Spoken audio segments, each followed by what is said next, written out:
బుడమేరికి ఏదైతే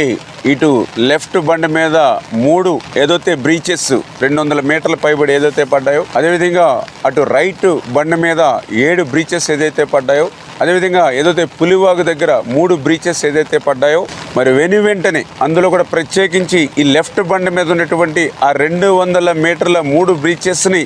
ఆ గండ్లను పూడిస్తేనే ఆ యొక్క సింగినగర్కి కానీ ఆ విజయవాడ పట్టణంలో ఉన్నటువంటి వరద ఉధృతిని తగ్గించవచ్చు. ఎన్ని సహాయ సహకారాలు చేసినా కూడా, బాధ్యతలు తీసుకుని మనం పని చేసినా కూడా ఈ గండ్లు పూడ్చకపోతే ఆ యొక్క సింగినగర్ కానీ ఆ యొక్క విజయవాడ పట్టణ ప్రజలకు కానీ ఉపశమనం ఇవ్వలేము అనేటువంటి ఉద్దేశంతో చంద్రబాబు నాయుడు గారు ఎప్పటికప్పుడు ఈ యొక్క గండ్లను పూడ్చడమే ధ్యేయంగా లక్ష్యంగా మాకు మానిటరింగ్ చేస్తూ, అదేవిధంగా నారా లోకేష్ బాబు గారు కూడా స్వయంగా ఈ గండ్ల దగ్గరికి వచ్చి ఆయన కూడా సూచనలు ఇవ్వడమే కాదు, ఏదైతే ఏజెన్సీలను కూడా ఎన్ని కావాలితే అంతమందిని పెట్టుకుని ఈ ఎంత ఎక్విప్మెంట్ కావాలంటే అంత ఎక్విప్మెంట్ కూడా ఆయన ఎప్పటికప్పుడు మాకు అందిస్తూ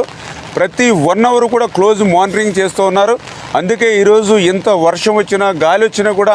దాన్ని కూడా మేము తట్టుకొని ఎదుర్కొని ఏదైతే అధికారులు కానీ అదేవిధంగా ఏజెన్సీలు కూడా వాళ్ళ యొక్క సహకారంతో ఆ బుడమేరు గండ్లను యుద్ధ ప్రాతిపదిక మీద పూర్తి చేస్తూ ఉన్నాం.